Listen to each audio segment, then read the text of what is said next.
എപ്പിസോഡിൻ്റെ opening സീനിൽ ആ ഫെഗോലിയനെ കാണിക്കുകയാണ്. ഫെഗോലിയനാണെങ്കിൽ ആ വില്ലൻ്റെ വലിയ പപ്പടിനെ തകർത്ത് കളയും. നിന്റെ ഉള്ളിൽ വലിയ പവറുണ്ട്, അത് പോസിറ്റീവായ കാര്യങ്ങൾക്ക് ഉപയോഗിക്കുകയാണെങ്കിൽ ഉറപ്പായാലും നിനക്ക് ജയിക്കാനായിട്ട് കഴിയും. ഇതുപോലുള്ള നെഗറ്റീവായിട്ടുള്ള കാര്യങ്ങൾക്ക് ഉപയോഗിച്ചാൽ എത്ര ശക്തന്മാരാണെങ്കിലും അവർ തോറ്റുപോകും. നീ ഈ ചെയ്ത തെറ്റിന് നീ അനുഭവിക്കണമെന്ന് പറഞ്ഞ് അവനെ അറ്റാക്ക് ചെയ്യാൻ തയ്യാറായിട്ട് നിൽക്കും. കട്ട് ചെയ്ത ഇവിടെ യൂനോയെ കാണിക്കുകയാണ്. അവനാണെങ്കിൽ അവൻ്റെ പവറുകളെ കറക്റ്റായിട്ടൊന്ന് ഇവാലുവേറ്റ് ചെയ്ത് ഞാൻ ഇനിയും എൻ്റെ പവറുകളെ ഡെവലപ്പ് ചെയ്യണമെന്ന് അവനോട് തന്നെ പറയും. യൂനോയും ടീമും ആണെങ്കിൽ അവിടെ ഉണ്ടായിരുന്ന സോംബീസിനെ എല്ലാം തല്ലിക്കൊല്ലും. ഉടനെ ഒരു തൊപ്പിക്കാരിയാണെങ്കിൽ ഇനി എൻ്റെ എൻ്റർടൈൻമെൻറ്റുള്ള സമയമാണെന്ന് പറഞ്ഞ് നാവൊക്കെ നീട്ടി അവിടേക്ക് കടന്നു വരും. കട്ട് ചെയ്ത ഇവിടെ ആ വില്ലൻ അവനാണെങ്കിൽ ഷോക്കാവും. ഓനോ, ഇതൊരിക്കലും സംഭവിക്കാനായിട്ട് പാടില്ല. വർഷങ്ങളായിട്ട് ഞാൻ കാത്തിരുന്ന് എൻ്റെ എബിലിറ്റിയും പവറൊക്കെ കൂട്ടിയത് ഈ ഒരു നിമിഷത്തിന് വേണ്ടിയായിരുന്നു. പക്ഷേ ഞാനിപ്പോൾ പതിയെ പതിയെ പരാജയപ്പെട്ടുകൊണ്ടിരിക്കുകയാണ്. എനിക്ക് എന്ത് സംഭവിച്ചു? ശത്രുവിൻ്റെ ശക്തി മനസ്സിലാക്കി അതനുസരിച്ച് മാജിക് പവർ ഉപയോഗിക്കാനായിട്ട് ഞാൻ കേപ്പബിൾ ആയതായിരുന്നു. പക്ഷെ ഇപ്പോൾ എന്തോ എനിക്ക് സംഭവിച്ചിട്ടുണ്ട്. അപ്പോൾ അവൻ കാണും ദൂരത്തായിട്ട് ലിയോ അവൻ ക്രിയേറ്റ് ചെയ്ത ക്രീച്ചറുമായിട്ട് ഫൈറ്റ് ചെയ്തുകൊണ്ടിരിക്കുന്നത്. ലിയോ ആണെങ്കിൽ എത്രയൊക്കെ ശ്രമിച്ചിട്ടും ആ മോൺസ്റ്ററിന്റെ അടുത്തേക്ക് പോകാനോ അവരെ തകർക്കാനോ സാധിക്കുന്നില്ല. അത് മനസ്സിലാക്കിയ പ്രിൻസസ് ആണെങ്കിൽ അവിടേക്ക് വന്ന് അവളുടെ വാട്ടർ പവർ ഉപയോഗിച്ച് അവനെ റെസിസ്റ്റ് ചെയ്ത് പിടിക്കുകയാണ്. ഉടനെ ലിയോ ആണെങ്കിൽ അവളോട് താങ്ക്സ് പറഞ്ഞ് ആ ഒരു മോൺസ്റ്ററിൻ്റെ അടുത്തേക്ക് ചെന്ന് അവൻ്റെ ഫ്ലെയിം പവർ ഉപയോഗിച്ച് അങ്ങനെ അവനെ നശിപ്പിച്ച് കളയാണ്. വാവ്! അങ്ങനെ ഒടുവിൽ അവനെ ഇല്ലാതാക്കിയെന്ന് പറയും. ഇവിടെ ഫെഗോലിയൻ ആണെങ്കിൽ അവൻ്റെ ഫ്ലെയിം പവർ ഉപയോഗിച്ച് ആ മെയിൻ വില്ലനെ പൂർണ്ണമായിട്ടും ലോക്ക് ചെയ്ത് കഴിഞ്ഞു. അപ്പോഴായിരിക്കും അവൻ്റെ ഗ്രീവിയർ അത് താഴെ കിടക്കുന്നത് കാണുക. ഫെഗോലിയൻ അത് ഓപ്പൺ ചെയ്ത് നോക്കും. അതിലാകെ അവശേഷിക്കുന്നത് ഒരേ ഒരു പേജ് മാത്രമാണ്. This is unbelievable. വെറും ഒരേ ഒരു സ്പെൽ പവർ ഉപയോഗിച്ചാണോ ഇവൻ ഇത്രയും കാര്യങ്ങൾ ചെയ്തത്? അതുകൊണ്ട് ആ വില്ലനാണെങ്കിൽ ദേഷ്യപ്പെട്ട് പറയും, നിനക്കത്ര ധൈര്യം ഉണ്ടെങ്കിൽ എൻ്റെ ആ ഒരു ഗ്രീവിയർ ടച്ച് ചെയ്യും, മര്യാദയ്ക്ക് അതെനിക്ക് തിരിച്ചതാ, അതല്ല എങ്കിൽ നിന്നെ ഞാൻ ഇല്ലാതാക്കുമെന്ന് പറയും. ആ സമയം ആസ്തയാണെങ്കിൽ അവൻ്റെ സ്വാഡുമായിട്ട് ആ വില്ലൻ്റെ അടുത്തേക്ക് വരികയാണ്. നിനക്ക് ഒരുപാട് മാജിക് പവർ ഉണ്ട്, എബിലിറ്റീസ് ഉണ്ട്, പക്ഷെ അത് ഉപയോഗിക്കേണ്ടത് ഇതുപോലുള്ള തെറ്റായ കാര്യങ്ങൾക്കല്ല, നല്ല നല്ല കാര്യങ്ങൾക്കാണ്. ഇപ്പോൾ നീ ചെയ്തതിനുള്ള ശിക്ഷ അതിന് നീ അനുഭവിച്ചേ പറ്റൂന്ന് പറഞ്ഞ് അവൻ്റെ അടുത്തേക്ക് നടന്നു വരും. പ്രിൻസസ് ആണെങ്കിൽ ആസ്തയെ അടിമുടിയെന്ന് നോക്കും. അവൻ ഒരുപാട് പരിക്കുകൾ പറ്റിയിട്ടുണ്ട്. അതുകൊണ്ട് തന്നെ അവൾ അവൻ്റെ അടുത്തേക്ക് വന്ന് ഇപ്പോൾ അവനോട് പറയും, നിനക്ക് വേണമെങ്കിൽ എന്നെ ഒന്ന് പിടിക്കാം, വീണു പോവാതിരിക്കാൻ, നീ ഡേർട്ടിയാണ് പക്ഷെ കുഴപ്പമില്ല എന്ന് പറയും. ഉടനെ ആസ്തയ്ക്കാണെങ്കിൽ അത് കേട്ട് സന്തോഷം തോന്നി അവൾ ടച്ച് ചെയ്യുകയാണ്. ഇവിടെ ആ ഒരു വില്ലൻ അവനാണെങ്കിൽ ടെൻഷനായിട്ട് നിൽക്കുന്ന അടുത്ത സമയം അവൻ്റെ ചെവിയിലുള്ള ഒരു ചെറിയ ഇയർഫോൺ അതിലൂടെ ആരോ അവനോട് സംസാരിക്കുകയാണ്. നിന്നോട് ഞാൻ ഒരുപാട് തവണ പറഞ്ഞതല്ലേ എടുത്തു ചാടി ചെയ്യാൻ പാടില്ല എന്ന്. ഇപ്പോൾ നിന്റെ മാജിക് പവർ കൊണ്ട് തന്നെ നീ തന്നെ വലിയ കുടുക്കിൽ ചെന്ന് പെട്ടു. ഇവിടെ ആസ്തയ്ക്കാണെങ്കിൽ ആ ഒരു ഇയർഫോണിലൂടെ വരുന്ന ശബ്ദം അത് കേൾക്കാനായിട്ട് സാധിക്കുകയാണ്. മറ്റാർക്കും കേൾക്കാൻ കഴിയാത്തത് ആസ്തയ്ക്ക് മാത്രം സാധിക്കും. ആ ഇയർഫോണിൻ്റെ ഓപ്പോസിറ്റുള്ളവൻ വീണ്ടും വീണ്ടും ആ വില്ലനോട് പറയും, നീ കരുതും പോലെ ഇവിടെയുള്ള മാജിക് നൈറ്റ്സും ആളുകളും അത്ര നിസ്സാരക്കാരല്ല. എടുത്തു ചാടിയതുകൊണ്ട് ഇപ്പോൾ ട്രാപ്പിലായത് നീയാണ്. ഇനിയെങ്കിലും ഞാൻ പറയുന്നത് പോലെ നീ പ്രവർത്തിക്കാനായിട്ട് ഓപ്പോസിറ്റുള്ളവൻ പറയും. കട്ട് ചെയ്ത ഇപ്പോൾ മാജിക് നൈറ്റ്സ് എല്ലാം ആ വില്ലന്മാരെ സോംബീസിനെ എല്ലാം തകർത്ത് ഓൾമോസ്റ്റ് അവിടെ അങ്ങനെ മിഷൻ കംപ്ലീറ്റ് ചെയ്ത് ശാന്തമായിട്ട് നിൽക്കുകയാണ്.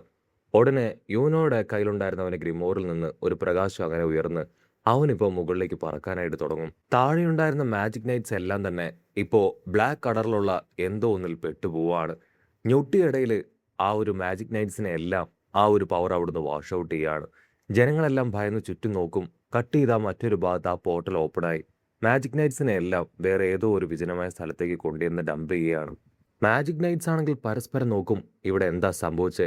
ഉടനെ മറ്റൊരുവൻ പറയും, റോയൽ ക്യാപിറ്റലിൽ നിന്ന് ഇപ്പോൾ 100 കിലോമീറ്റർ എങ്കിലും അകലത്തിലാണ് നമ്മളുള്ളത്. ഷാർലറ്റ് പറയും, എനിക്ക് ആദ്യമേ അവിടെ എന്തോ ഒരു നെഗറ്റീവ് മനസ്സിലായതാണ്. നമ്മളെ ആരോ ടെലിപ്പോർട്ട് ചെയ്ത് ഇവിടേക്ക് എത്തിച്ചു. റോയൽ കാസ്റ്റിൽ നിന്നും നമ്മളിപ്പോൾ ഒരുപാട് ദൂരത്താണ്. അലക്ട്രയാണെങ്കിൽ ഉച്ചത്തിൽ നമ്മൾ തോറ്റുപോയെന്ന് വിളിച്ചു പറയും. അതേസമയം ഫെഗോലിനും ആസ്ത എല്ലാം ചുറ്റും നോക്കും. മാജിക് നൈറ്റ്സ് എല്ലാം തന്നെ അവിടെ നിന്ന് കാണാതായി പോയിരിക്കുകയാണ്. ഉടനെ ഫെഗോലിയൻ ആ വില്ലനോട് പറയും, എനിക്ക് നന്നായിട്ടറിയാം ഇത് ചെയ്തത് നീ അല്ല എന്ന്. എന്നോടൊപ്പം മറ്റാരോ കൂടെ ഇവിടേക്ക് വന്നിട്ടുണ്ട്. സത്യം പറ, അതാരാ? മാജിക് നൈറ്റ്സിനെ എങ്ങോട്ടേക്കാണ് നിങ്ങൾ മാറ്റിയെന്ന് ചോദിക്കും. അപ്പോൾ ക്യാമറ അങ്ങനെ സൂം ഔട്ട് ചെയ്ത ആ ഒരു തൊപ്പിക്കാരി പെണ്ണിനെ കാണിക്കും. അവളാണെങ്കിൽ ഹായ് ആയിട്ട് പറയും, ഞാൻ വിചാരിച്ചത്ര പവറൊന്നും ഈ മാജിക് നൈറ്റ്സിനില്ല. ഇവരോട് ഫൈറ്റ് ചെയ്യാനും ഇവരോടൊപ്പം കളിക്കാനും എനിക്ക് താല്പര്യമില്ല എന്ന് അവൾ പറയും. ഇനി എൻ്റെ അടുത്തൊരു എൻ്റർടൈൻമെൻറ്റ് സമയം എന്ന് പറഞ്ഞ് അവളാണെങ്കിൽ അവിടെ ഉണ്ടായിരുന്ന എല്ലാവരെയും ഇപ്പോൾ ഏജ്ഡാക്കി മാറ്റുകയാണ്. അതിനുശേഷം അതിനിടയിൽ സുന്ദരനായിട്ടുള്ള ഒരു യുവാവിനെ അവൾ കാണും. അവളാണെങ്കിൽ ആ പയ്യന്റെ അടുത്തേക്ക് വന്ന് അവനോട് ചോദിക്കും, എന്നെ കാണാൻ എങ്ങനെയുണ്ട്? എന്റെ പ്രായം ഒന്ന് പറയാൻ പറ്റുമോ? അതിന് അവനാണെങ്കിൽ ഭയന്നുകൊണ്ട് പറയും, നീ ഒരു മോൺസ്റ്റർ ആണ്, നിനക്ക് നല്ല പ്രായമുണ്ട്. കലിയിളകിയ അവളാണെങ്കിൽ അവനെയും ഒരു വയസ്സനാക്കി മാറ്റും. അടുത്ത നിമിഷം അവിടെ നല്ലൊരു ഫോഴ്സിൽ കാറ്റങ്ങനെ വീശി അടിക്കുകയാണ്.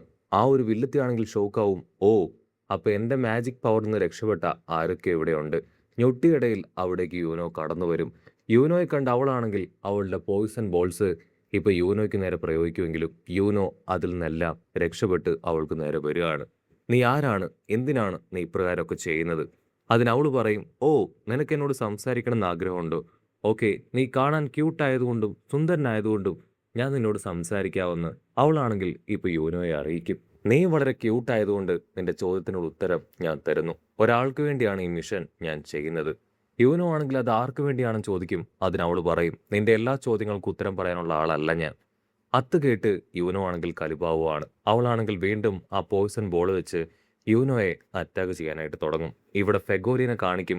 അവൻ ആ വില്ലന്റെ അരികിലേക്ക് വന്ന് ഇപ്പൊ അവനോട് പറയും, സത്യം പറയും, നിന്റെ മിഷൻ എന്താ?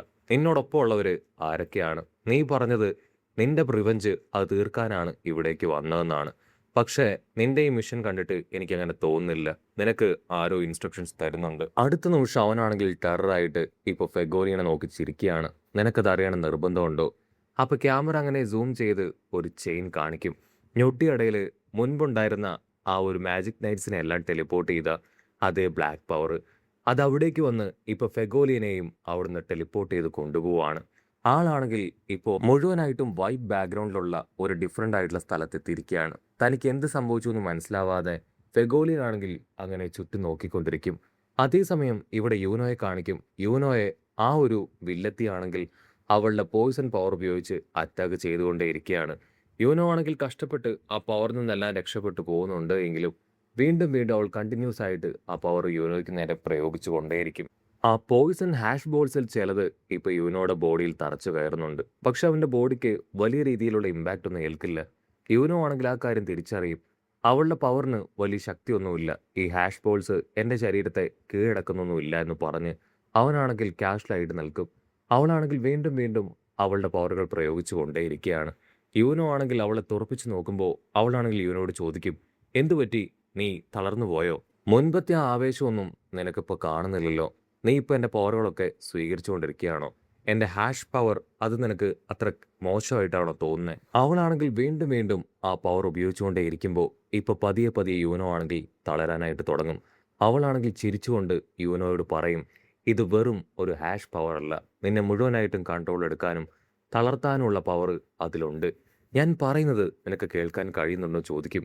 യൂനോയ്ക്കാണെങ്കിൽ ഇപ്പോൾ ഏകദേശം കാര്യം മനസ്സിലാവും. അവൻ്റെ ശക്തി അതങ്ങനെ കുറഞ്ഞു പോകുന്നതായിട്ട് അവന് മനസ്സിലാവും. അവൻ വളരെയധികം വീക്കാവുന്നതായിട്ട് അവന് തോന്നുകയാണ്. മാത്രമല്ല, അവൾ പറയുന്ന കാര്യങ്ങൾ അവനെ കൊണ്ടിപ്പോൾ പ്രോപ്പറായിട്ട് കേൾക്കാൻ കഴിയുന്നില്ല. അവൻ്റെ കേൾവിക്കും കാര്യമായിട്ട് എന്തോ സംഭവിക്കുന്നുണ്ട്. യൂനോ ആണെങ്കിൽ അവനെ തന്നെ കുറ്റപ്പെടുത്തും. അപ്പോൾ അവന് പഴയ ചില മെമ്മറീസ് അവൻ്റെ മനസ്സിലേക്ക് കടന്നു വരികയാണ്. ഫോർ ലീവ്സ് ക്ലോവറിൻ്റെ പവർ ഉള്ളതുകൊണ്ട് മാത്രമാണ് അവർ നിന്നെ തിരഞ്ഞെടുത്തത്. അല്ലാതെ നിനക്ക് മറ്റൊരു ക്വാളിറ്റി ഉള്ളതുകൊണ്ടല്ല. ഒരു സാധാരണ ഗ്രാമീണനായ നിനക്ക് ഇങ്ങനെയൊരു ഗോൾഡൻ ഓപ്പർച്യൂണിറ്റി കിട്ടിയത് അതെന്തോ ഭാഗ്യം കൊണ്ട് മാത്രമാണ്. സോ അതിൽ അഹങ്കരിക്കാതെ അവരോടൊപ്പം ചേർന്ന് നിൽക്കാൻ ശ്രമിക്കണം എന്നൊക്കെ പറഞ്ഞ് എല്ലാവരും അവന് പരിഹസിക്കും. യൂനോ ആണെങ്കിൽ അതൊന്നും തന്നെ കാര്യമാക്കി എടുക്കാതെ അവൻ്റെ ട്രെയിനിങ്ങും പ്രാക്ടീസും വേറെ ലെവലിലേക്ക് കൊണ്ടുപോയി അവനെ തന്നെ ബൂസ്റ്റ് ചെയ്ത് കാർവ് ചെയ്തെടുക്കാൻ ശ്രമിക്കും. കട്ട് ചെയ്ത പ്രസന്റിൽ യൂനോ ആണെങ്കിൽ അവനെ തന്നെ കുറ്റപ്പെടുത്തും. എനിക്കിപ്പോഴും എൻ്റെ പവർ കൊണ്ടൊന്നും ചെയ്യാൻ കഴിയുന്നില്ല.